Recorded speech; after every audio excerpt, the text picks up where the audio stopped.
오늘 함께 봉독하실 말씀은 전도서 12장 9절에서 14절입니다. 전도서 12장 9절에서 14절 말씀을 찾으신 후에 봉독합니다.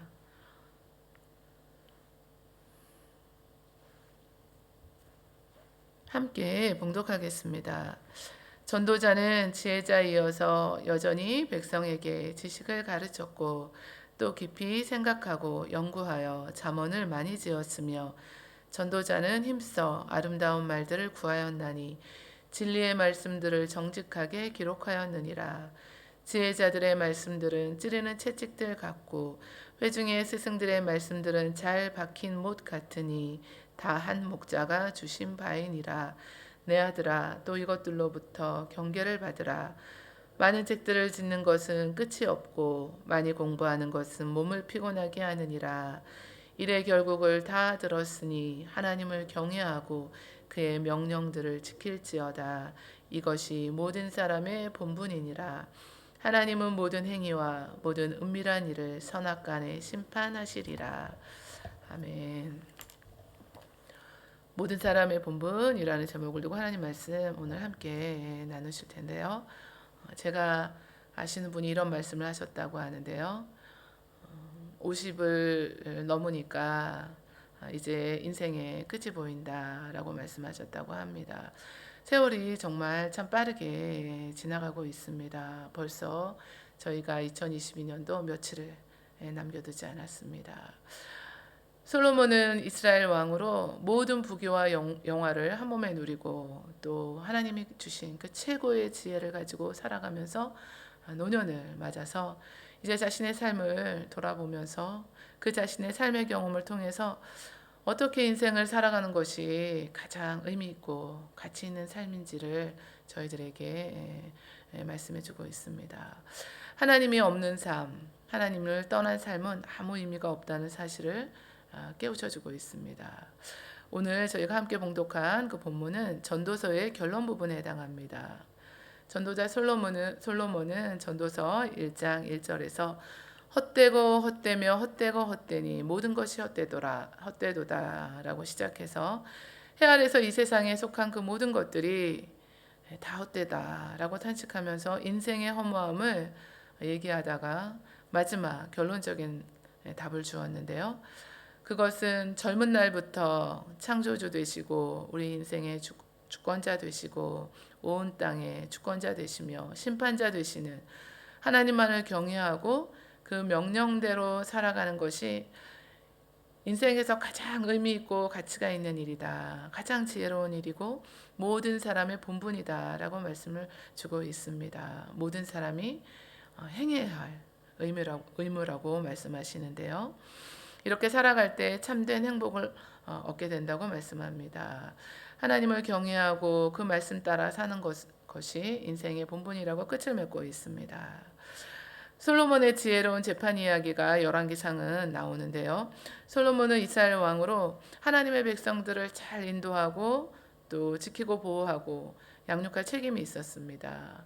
그 지혜로 백성들을 가르쳤고 찾아오는 자들에게 그의 지혜를 나타냈습니다. 보여주었는데요. 창기 두 여자가 있었는데 사흘 차이로 아이를 낳았습니다. 그중 한 여자의 아이가 죽게 되자 아이가 죽은 여자가 자신의 죽은 아이를 상대방 여자의 품에 두고 살아있는 아이를 자신의 아이라고 우기는 겁니다. 아이를 두고 서로 싸움이 두 여자 사이에 일어나게 되었습니다.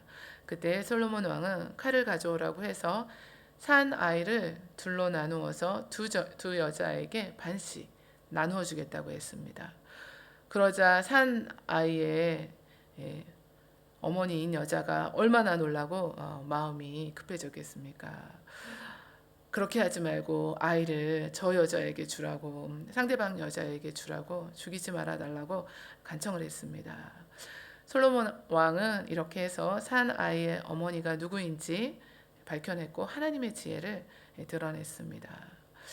하나님이 솔로몬에게 지혜와 총명을 심히 많이 주시고 또 넓은 마음을 주시고 바닷가에 모래같이 하셔서 그 지혜가 동쪽 모든 사람의 지혜와 애굽의 모든 지혜보다 뛰어나다고 하셨고 잠언을 3,000가지를 말하였다고 했습니다. 솔로몬 왕은 왕국의 통치자로 백성들을 가르치기에 힘썼고 많은 잠언을 남겼다고 자신의 삶을 회고하고 있습니다. 그리고 힘써서 아름다운 말들을 찾고 진리의 말씀들을 정직하게 기록했다고 하고 있는데요. 전도서는 모든 것이 헛되다는 허무주의를 말씀하고 있는 것이 아니라 결국은 하나님 안에서 삶의 의미를 찾아야 되고 하나님을 경외하는 삶을 사는 것이 가장 가치 있는 삶을 사는 것을 가르쳐주는 아름다운 글입니다. 지혜자들의 말씀들은 찌르는 채찍들 같고 회중의 스승들의 말씀들은 잘 박힌 목 같으니 다 한 목자가 주신 바이니라 라고 말씀하시면서 하나님의 말씀이 우리 삶에서 어떤 역할을 하는지를 제시했습니다. 찌르는 채찍은 목자가 가축을 몰 때 사용된 채찍이나 막대기를 가리키는데요. 가축의 입장에서 보면은 이런 채찍이나 막대기는 자기를 괴롭히고 힘들게 하는 것으로 느껴질 수 있습니다. 그러나 사실은 무리를 이탈하게 되고 또 떨어지게 될 수도 있고 맹수의 습격을 또 받을 위험이 있었던 가축들에게는 이런 모든 위험으로부터 지켜주는 것이 되고 또 풍성한 먹이가 있는 곳으로 인도하는 것이 됩니다. 가축에게 있어서는 생명으로 인도하는 것이 되는데요. 또 잘 박힌 못은 유목민들이 임시로 거주하는 이동식 천막을 바람에 날리지 않도록 굳건하게 고정시키기 위해서 사용하는 도구입니다.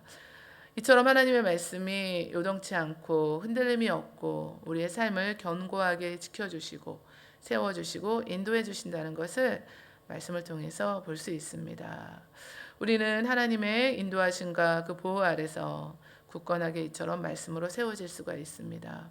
하나님의 말씀 없이 자신이 원하는 대로 하고 싶은 대로 생각대로 고집대로 마음대로 산다면 그것이 정말 어떻게 될까요? 그 삶이 정말 자유로울까요? 평안이 있을까요?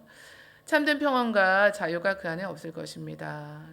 길을 잃고 헤매게 될 것이고 헛된 생각에 또 사로잡히게 될 것입니다. 내 아들아 나의 법을 잊어버리지 말고 내 마음으로 나의 명령을 지키라. 그것이 너로 장수하여 많은 해를 누리게 하고 평강을 더하게 한다고 하셨습니다.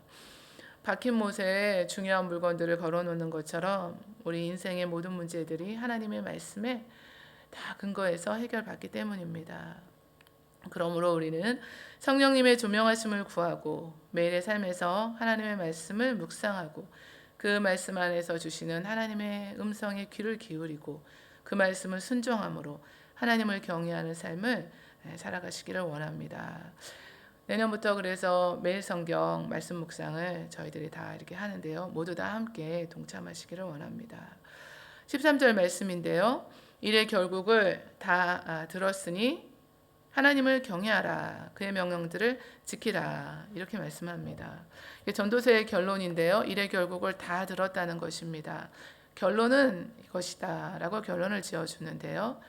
이것이 삶의 지혜고 사람의 모든 것이라고 말씀하고 있습니다. 오직 하나님을 경외하고 그의 명령을 지키는 것입니다. 그렇게 살아갈 때 인생이 허무해지지 않고 참된 의미와 가치 있는 삶을 산다고 결론을 내렸습니다. 잠언서에서도 야훼를 경외하는 것이 지식의 근본이거늘 미련한 자는 지혜와 훈계를 멸시한다고 했습니다.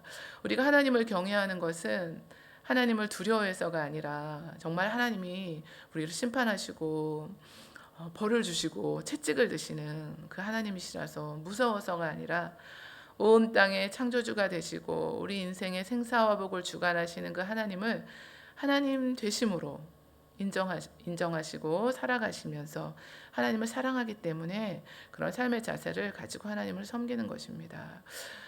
저와 여러분 어떤 인생을 지금 살아가고 계신가요? 우리가 돌아보니까 뭐 했지? 너무나 이 삶이 정말 허무한 것 같다 이런 생각을 하고 계신가요? 우리 삶의 기준은 하나님의 말씀을 두고 그 말씀을 지켜 행하고 살아가신다면 하나님을 경외하는 삶을 사는 것이고 가장 의미 있고 가치 있는 삶을 살아가시는 것입니다. 요시아 왕을 가리켜서 요시아와 같이 마음을 다하고 뜻을 다하고 힘을 다하고 모세의 모든 율법을 따라 야훼께로 돌이킨 왕이 요시야 전에도 없었고 후에도 그와 같은 자가 없었다고 하셨는데요. 8세의 왕위에 올랐습니다. 31년 동안 남유다를 다스렸는데요.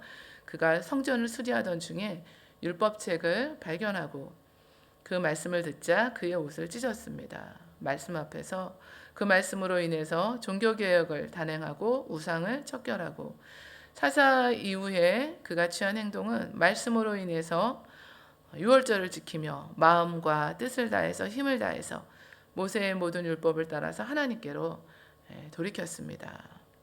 신약에서는 포도원 농부 비유가 나오는데요. 이스라엘 민족을 택하신 하나님께서 선지자들 끊임없이 보내셔서 돌이킬 것을 말씀하셨지만 도리어 그 선지자들을 죽이고 하나님의 아들 예수님마저 죽이려 했던 유대 종교 지도자들의 완악함을 풍자한 비유인데요. 한 사람이 포도원을 만들어서 산울타리로 두르고 집자는 틀을 만들고 망대를 지어서 농부들에게 세를 주고 타국에 갔습니다.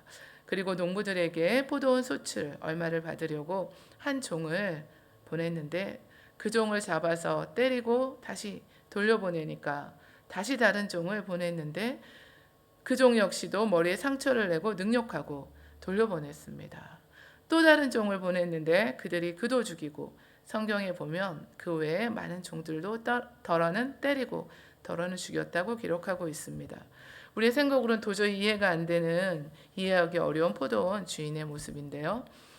이처럼 악하기 그지없는 은혜를 모르는 농부들임에도 불구하고 계속해서 종들을 보내는 포도원 주인은 하나님의 은혜와 자비를 보여주고 있습니다. 오늘도 하나님께서는 계속해서 종들을 보내시고 완악해서 하나님의 말씀을 버리고 하나님을 떠난 자들이 회개하고 돌이키기를 원하십니다.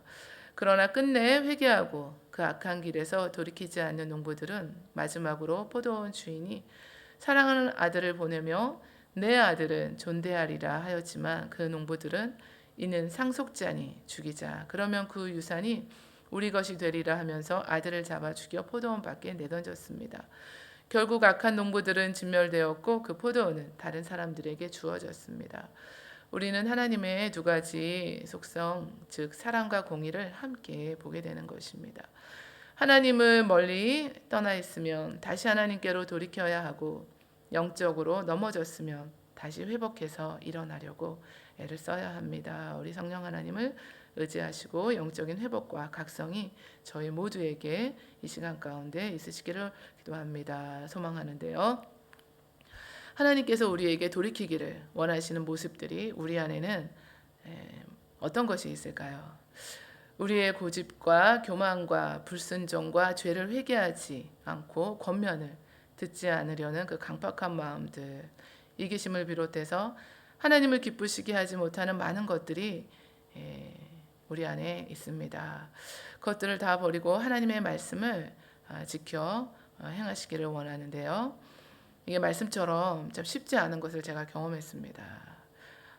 제가 한 8월에 이게 말씀을 딱 이렇게 제 마음에 이걸 꼭 이렇게 해야겠다. 원하고 바라고 뜻하는 것이 있었습니다. 이게 제가 굉장히 원하는 일이었기 때문에 나의 원대로 해야 되겠다. 결정을 했습니다. 근데 이 마음 하나를 내려놓는데 3개월이 꼬박 걸렸습니다. 그래서 말만 쉽구나.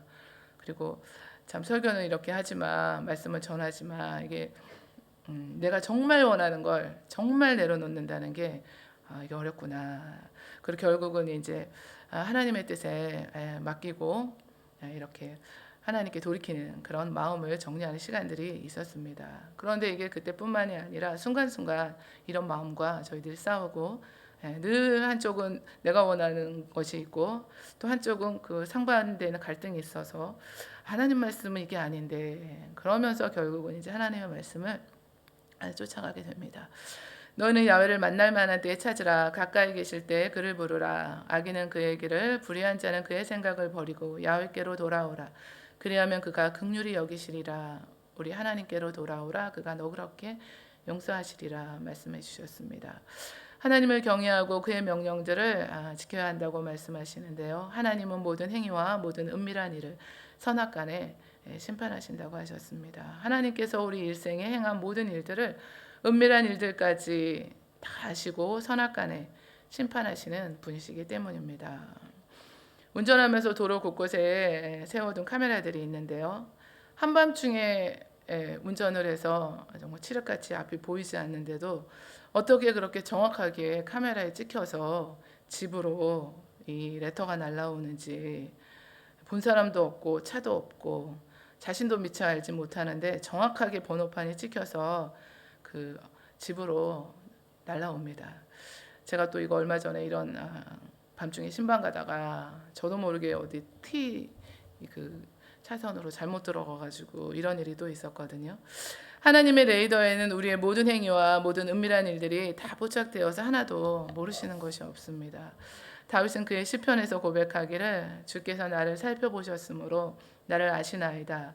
내가 앉고 일어섬을 멀리서도 나의 생각을, 나의 모든 길과 내가 눕는 것을, 나의 모든 행위를, 나의 말을 알지 못하시는 것이 하나도 없다고 고백했습니다. 99세가 된 아브라함에게 야훼 사자가 나타나서 아들이 있을 것이라고 말했을 때 장막 뒤에 사라가 그 말을 듣고 속으로 웃었습니다. 이 나이에 어떻게 이런 일이 있으리요, 이제 이건데요. 그렇지만 하나님께서는 그 속으로 웃는 그것마저 아셨습니다. 사람들의 눈에 드러나지 않고 나만 아는 은밀한 일도 하나님은 다 지켜보고 계시고 다 아시는 분이기 때문에 죄는 어떤 모양이라도 버리고 현재 눈에 보이는 현실로 인해서 그렇다고 우리가 낙심하고 또 끝까지 믿음의 길을 걸어가는 것을 중도에 포기할 일도 아닌 것입니다. 구세군의 창설자 윌리엄 부스는 세상 끝날에 있을 하나님의 심판을 믿게 되자 그가 전도자가 되었다고 합니다. 오늘 말씀을 통해서 우리 2022년을 돌아보실 때 우리가 어떻게 살아왔는가, 그 하나님의 말씀에 모든 사람의 그 본분은 우리가 행해야 할 이 땅 가운데 삶의 그 의무가 하나님을 경외하고 그 말씀을 지켜서 행하고 하나님의 심판이 있다는 것을 염두에 두며 살아가실 때 덧없이 흘러가는 그 삶이 아니라 진정 이 땅 가운데 그 짧은 우리의 삶이 의미 있고 가치 있는 삶이 되어서 하나님 앞에 영광이 되어지고 우리의 삶은 하나님 앞에 복된 삶으로 그렇게 세워가시는 줄 믿습니다.